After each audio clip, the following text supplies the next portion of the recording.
work. The system is rigged. And to fix what ails our democracy, we've got to accurately diagnose the problem. Access to the ballot is too hard. Our House districts are gerrymandered beyond recognition. The ultra-wealthy and the powerful corporations try to buy elections with big money, while they hide behind dark money. And government officials use their office for personal gain. That all ends with this sweeping reform package. And the For the People Act puts power back into the hands of everyday Americans where it belongs.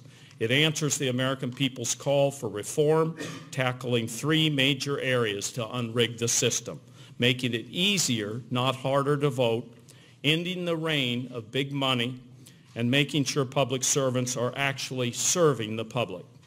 Under Democratic leadership, the House of Representatives has swiftly passed this set of comprehensive reforms. Today, we are seizing their momentum and the momentum of the American people. Now the ball is in Senator McConnell's court. We know that the K Street lobbyists and the special interests and the big money donors are calling out the cavalry to defeat this bill. They're counting on their most loyal ally, Senator McConnell, to block this bill. The special interests are terrified of the For the People Act, and I think that means we've got ourselves a good bill. This should not be about Democrats versus Republicans. This is about people versus special interests, and it's at this time in particular that I have such fond memories of Senator McCain and where he would be on this issue. We need some Republicans like Senator McCain that would join us on this bill. In the meantime, I have a couple of questions for Senator McConnell. What are the majority leader and his colleagues against? Why are they against every eligible voter registering and voting?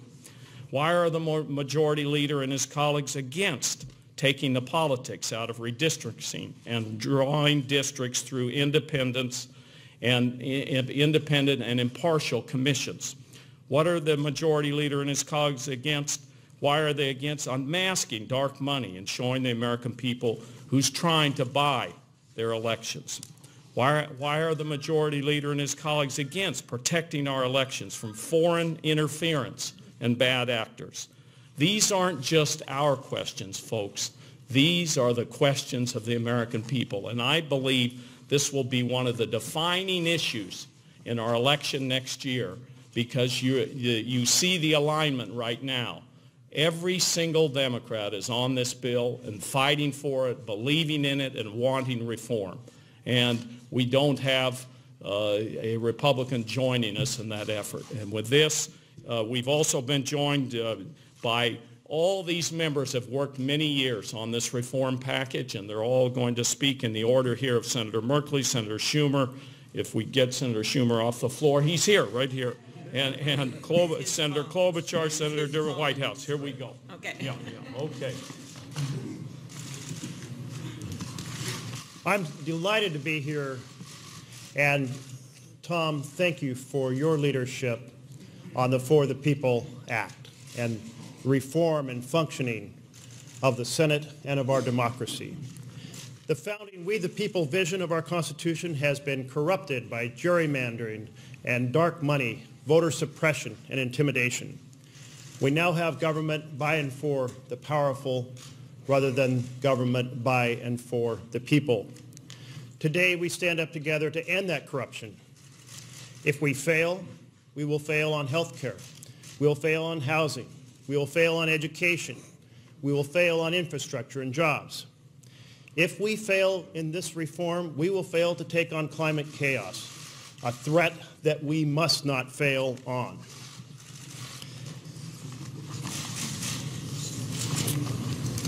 In this bill, we take on gerrymandering by requiring independent commissions. We take on dark money through disclosure of all the funding that goes into the system, through honest ads. We take it on through small donor grants. We take on voting at three critical stages. The first stage of registration, we adopt automatic registration as pioneered by my home state of Oregon. We enable people to register over the internet, to do same-day registration. We take on early voting so everyone has a full opportunity to get to the polls. You have the right in this bill to vote by mail, another strategy engineered by the state of Oregon. And on Election Day, we end polling place predatory practices with polling place protections, making sure that polling places are clearly announced, appropriately located, and appropriately staffed.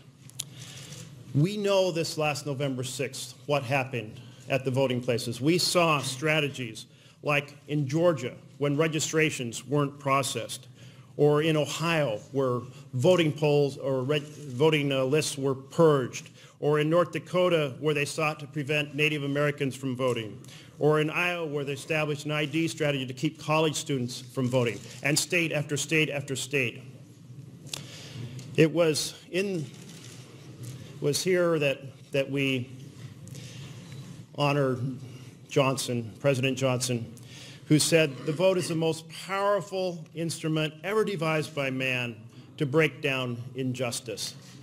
Today we fight to break down injustice and to reestablish the vision, the we the people vision, the for the people vision of our Constitution. We have taken an oath to our Constitution. We must restore that vision, and we take a powerful stride to do that today. Thank you. And now I turn this over to our leader, Chuck Schumer. Well, thank you. First, let me thank all of my colleagues, Senator Udall and Merkley, for their leadership. And this bill is multifaceted, and everyone here has had a significant input into a different part of this bill.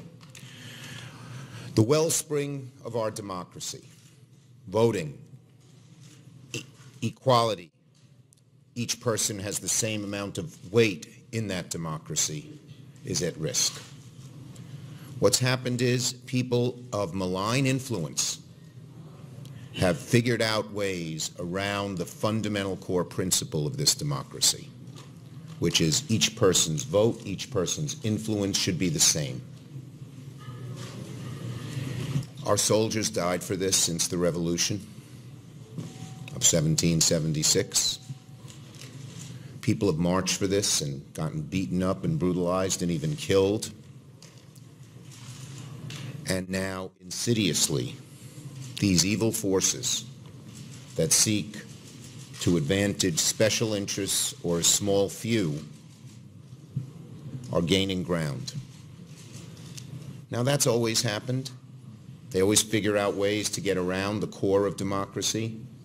And what we are doing is so American. It's restoring that democracy. It's finding ways that democracy is pointing out ways that democracy is eroded and fixing it. And that's what the We the People Act does. I just find it stomach-curdling what people will do to deprive minorities of voting. And they explicitly say it, or of power. This idea that the First Amendment means that a multi-billionaire can put as much money into our political system as anyone else had nothing to do with the First Amendment until these right-wing think tanks thought that up. And unfortunately, a Supreme Court that's become much more political went along. All of the things we talk about in this bill are simply restorative of this grand democracy. We cannot let it erode. We cannot let it fade. We cannot continue to have people's faith that they have some say in how they're governed diminishes. So I really salute the authors. We'll ask our Republican colleagues, we're in the minority, but we're putting them on the defensive, whether it's health care or climate change or this, the root of it all. Where do they stand? Where do they stand on dark money cascading into our system? Where do they stand on making it easier, not harder, for people to exercise their right to vote? Where do they stand on cleaning up the swamp? Yes or no? And if you don't agree with us, what's your answer? They don't have one. They hide. We the people means they will hide no longer, and we will continue to be foot soldiers in this grand march to make this union more perfect. Okay, excellent. All right. That's because I didn't read this. Okay, did you hear what he just said? He said, it's because I didn't read this. Anyway, that was wonderful. Thank you. And I want to thank Senator Merkley and Senator Udall. If for any other reason to celebrate Senator Udall's incredible career, we have to get this passed in the Senate.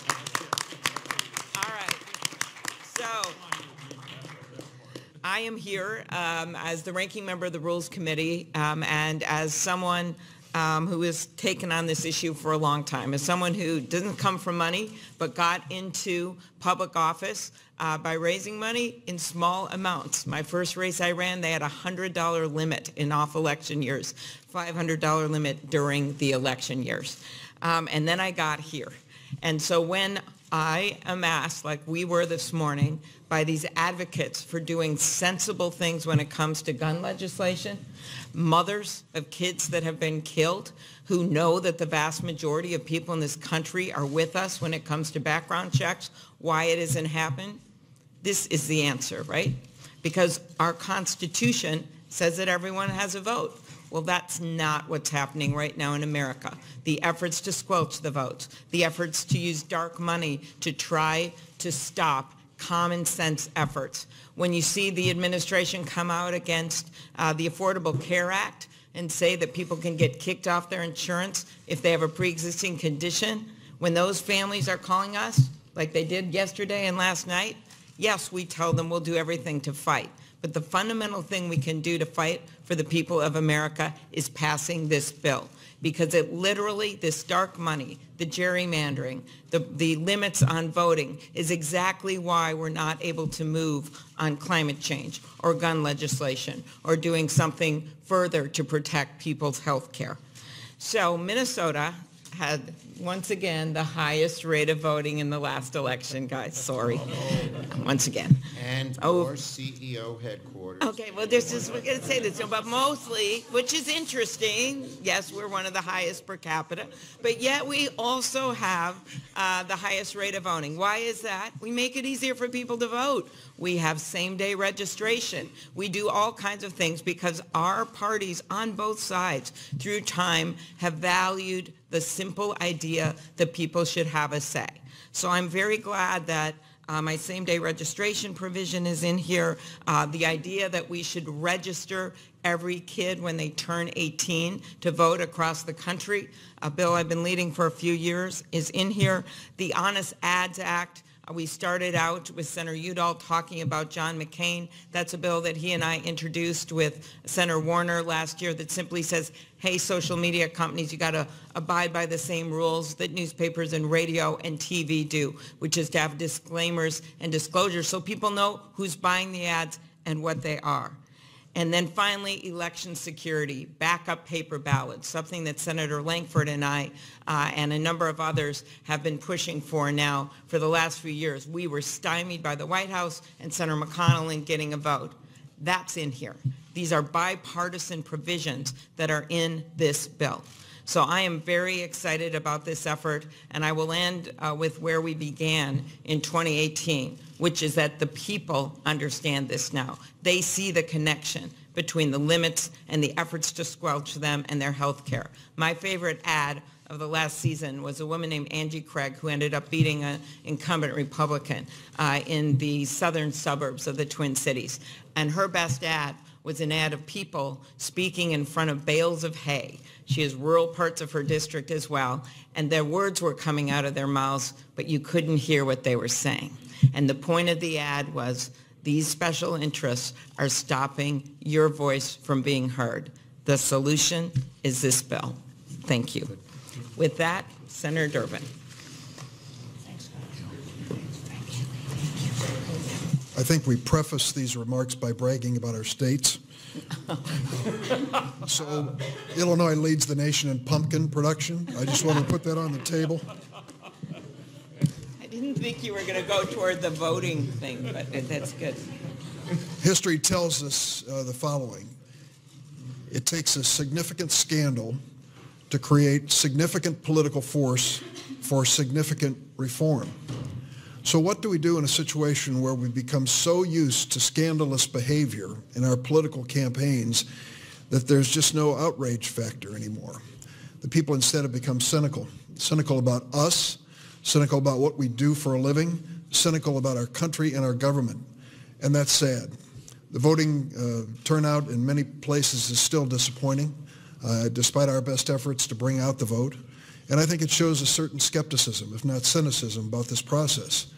If you ask people a very basic question, do you think campaigns are too long? Not only yes, but hell yes. When are you going to get off the television? Do you think that campaigns cost too much money? There are too many ads on TV? Well, certainly. They're overdoing it. I can't take it anymore. I knock on people's doors and they say, don't say a word. I don't want to hear another word about the campaign that's going on. You know, that to me is an indication that the people are fed up. One of the proposals that I've included in this bill is one that's been around for a long, long time. It was a time-honored solution for this issue a decade or 2 decades ago, public financing of campaigns. It's voluntary. It basically would change the contour of a campaign completely. When a candidate says, that's it, I'm going for small donors, I'm going to try to show that I have enough support locally in my state, for example, for senators, to become a viable candidate. At the end of the day, I can get matching funds if I get enough individual contributions. And under the bill that we're proposing here, get a break when it comes to radio and TV advertising at the end of the day as well. I think to me that is so radical an idea that it just might be acceptable to the American people. They would like to see a shorter campaign. They'd like to see less money spent, more time on debate and less time on social media. All of these things are part of what people are asking for. The question is, are we listening here on Capitol Hill? I'm glad the House of Representatives under Democratic leadership was not only listening but did something. The obvious question is Mitch McConnell listening? Are the Republicans listening? Or do they care? The American people know where we stand. Where do they stand? Come up next. Sheldon. The American people are mad. They're mad because they don't believe that Congress listens to them any longer. And the American people are right. Congress actually doesn't listen to them any longer. Statistical surveys have shown that the effect on Congress of the general public's views is zero. Congress listens to big special interests.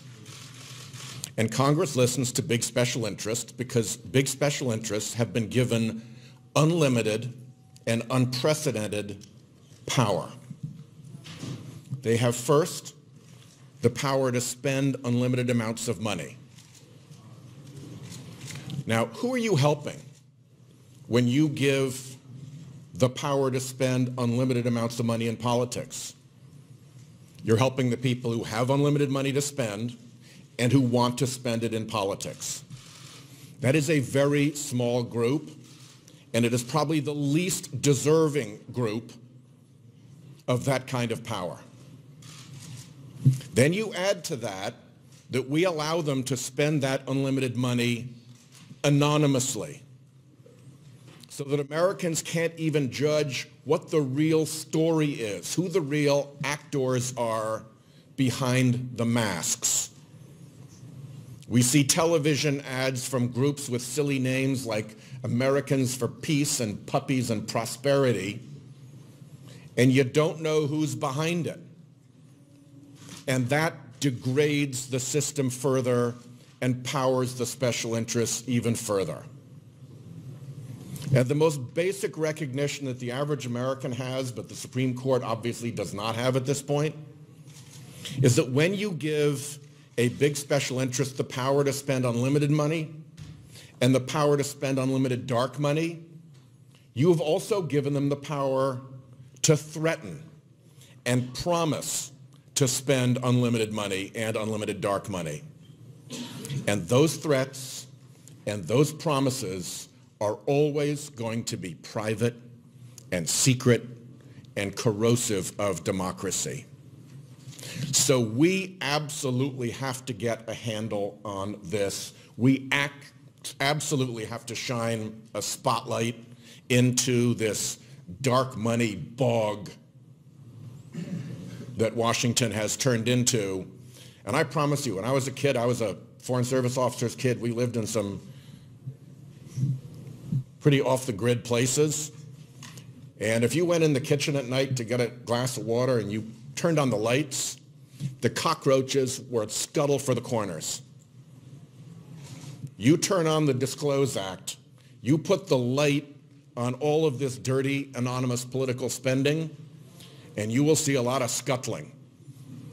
And that scuttling will leave behind a better, a stronger, a more democratic, and a more honest America. Michael Bennett. After that, I'm not sure. Or cockroach. It's such a privilege to be here with these folks who have been working on this for so long, leading the effort. And Tom, thank you for your leadership. And we're looking forward to your last 2 years here. I'm not looking forward to your leaving, but working with you. I used to, when I would land at Denver International Airport, having spent 4 days here, wish that I had a paper bag to wear over my head because I was so embarrassed about what was going on here. And then I wondered why anybody would want to work in a place that had a 9% approval rating. And it turns out there's an answer to that. If you think you've been sent here to dismantle the federal government for the benefit of these large interests that Sheldon Whitehouse was talking about, a 9% approval rating suits you just fine because you can then go home and say, see how terrible they are, see the fact that, America thinks that, we suck so badly that we're at a 9% approval rating. And the reality is America is angry at us because they know we're never working on their priorities. We're always working on someone else's priorities. And in the case of this Congress, what that means is we do nothing. Day after day after day on that floor across the hall, nothing happens. There are no votes taken almost, except for judges that Mitch McConnell is cranking through. But no work on health care, no work on climate, no work on reform. And the reason for that is because we are caught in a corruption of inaction. It's like what Senator Whitehouse said, they don't even need to spend the money, they can just threaten to spend the money. And that stops everything. It's hearings that aren't held and speeches that aren't given, bills that are not introduced in a bipartisan way, even though there's vast bipartisan support for this legislation in the country. Climate's the best example of that, but it's not the only example of that. Amy Klobuchar mentioned guns. 96% of the American people think the problem with our politics is there's too much money in it. Unfortunately, none of those people are on the Supreme Court of the United States, where they don't believe in this corruption of inaction that we have, where they don't believe that the appearance of corruption in our politics is causing people to lose faith in our democracy. But that is exactly what's happening. And our exercise in self-government is at risk as a result. And this bill contains a number of common sense reforms, from voting to the way campaigns are financed to gerrymandering, that will at least give the American people confidence that we hear them and somebody here is trying to respond to them, and that doing nothing for the sake of protecting special interests is unacceptable to them. I just want to close by making 2 points about Colorado. Now I know who our competition is because we were second last year in voter turnout. So we're coming after you, Minnesota. And the second, and by the way, the reason is we've made it easy for people to vote in a bipartisan way. And second, we also have adopted the idea of a bipartisan commission to end political gerrymandering in our state. And I'm very pleased that that's part of this legislation as well. Just as pleased that Chris Van Hollen from Maryland has been a big part of this effort too, so let me introduce you to him. Thank you, Mike. Thank you very much. And let me start by thanking Tom and all of our colleagues, Jeff and the whole team here, and all the folks in the room who are part of grassroots organizations who have been working on this democracy project for many years, and folks around the country who really want to take back our democracy, make sure we protect the integrity of our elections, and refresh our political process so it's one that works for people throughout the country rather than these big, powerful special interests. We've gotten to the shameful condition in America where one party tries to win elections by subtraction. They literally want to deny access to the polls of people who have the right to vote, instead of addition, which is something we should all be focused on, trying to get more people out to vote and participate in our democracy. But when you have people throwing up barriers, it makes it more difficult, which is why this bill tears down many of those barriers. This is the For the People Act. I think a lot of folks, they say for the people and by the people, but instead of BY for the people, they think it's BUY, the people. And those are all those special interests that are spending tens of millions of dollars out there, including more and more secret money in politics. As my colleague said, Sheldon and others, we see a growing number of people who want to hide what they're doing from the American people. They want to participate in our democracy and influence voters, but they don't want to tell voters who they are. And so part of this bill is a very simple proposition that voters have the right to know. Voters have a right to know who's spending gobs of money to try and influence their vote, rather than hiding in the shadows and the darkness. So we saw the spectacle just yesterday on the floor of the Senate, Mitch McConnell playing political games with climate change, again doing the bidding of the fossil fuel industry. The House quickly passed a bill on gun safety reform.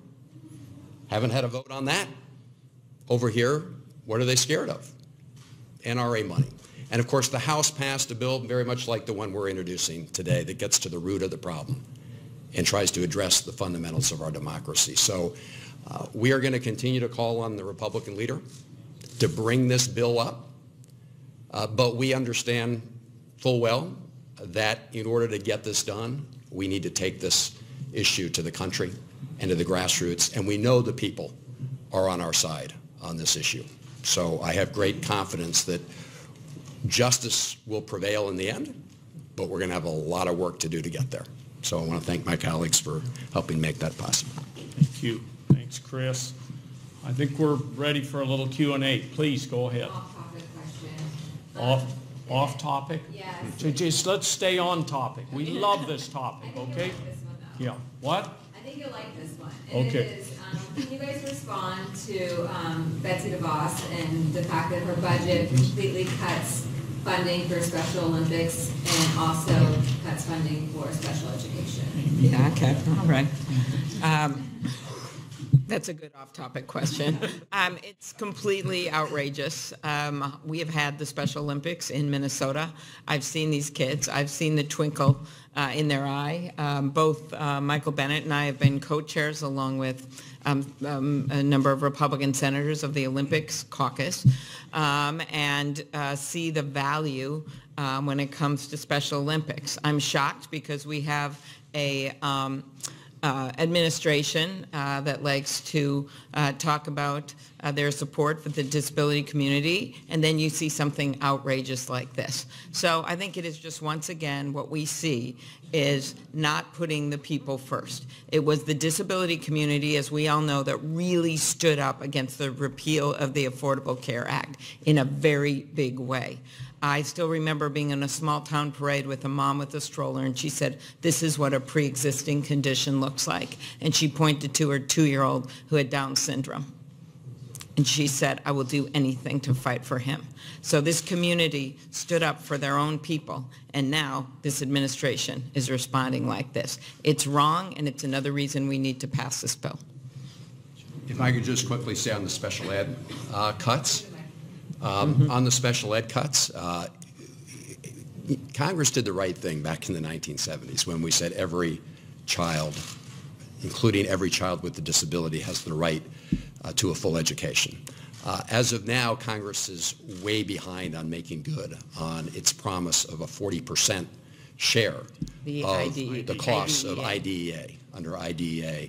And just yesterday, Senator Roberts and I introduced a bipartisan bill, which we hope will have support to put the federal government finally on a path to fully fund its obligations under IDEA. And unfortunately, this administration, whether it's cutting Special Olympics or what they're doing on special education, is going in the other direction. Yeah. And on the positive side of this, three of us here, are the two on this left-hand side, are appropriators.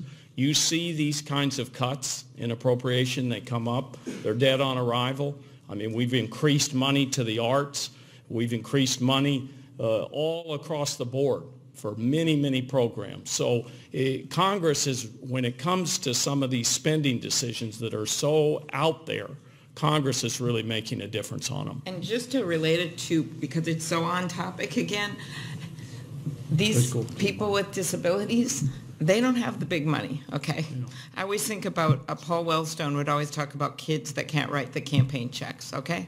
These kids with disabilities, they can't write those campaign checks. And that's why it all comes back to this. I have an on-topic question about the bill. Senator Klobuchar in particular, I see a lot of different reforms in here, but one of them is not eliminating the Electoral College. Senator Warren, some other 2020 candidates have called for that. Where do you personally stand on that in particular? You know, I'm happy to look at this, but I think if we really want to change our politics, what we've got to do is get the dark money out of our politics. And that's what this does. And I think you see strong unity in the Democratic Party on this bill. And so this is the bill that I think we should use as our talking points across the country when people are running for president or running for Congress. This is the whole collection of what we need to do, from taking the dark money out to making it easier to vote. Senator McConnell has already said that he's not going to allow a vote on this bill. Is he able to completely block votes on the bill as a whole, or parts of it? And also, why do you think he doesn't want to have a vote? First of all, I think I said that the special interests, K Street folks, the lobbyists, they're terrified of this. They've gone to Senator McConnell. My understanding is when it came over from the House, Don McGahn, who left the White House and went to a big lobbying firm, came to their caucus the next day as the bill, the For the People Act, was headed over, to warn every single Republican, we don't want you to get on this bill, get near this bill, vote for this bill. And so, first of all, it's about the special interest. And I think you're asking too, how do we get a vote under the budget resolution?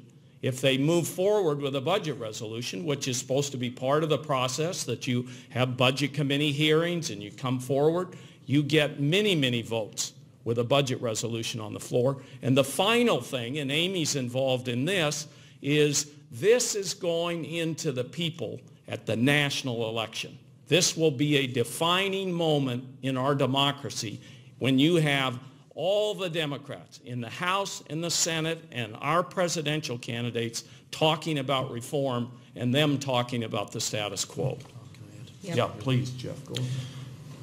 So let's turn the clock back to 2014.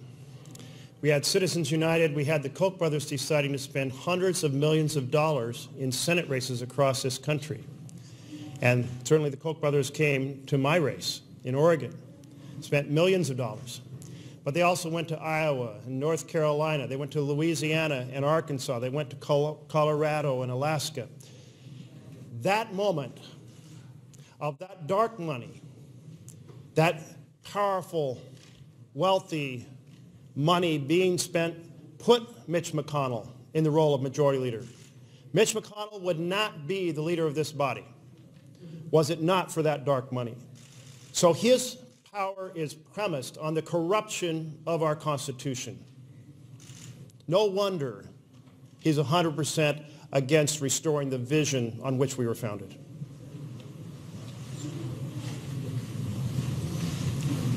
Looks like it's a wrap. Okay. Thank you all very much. Now on to the fight.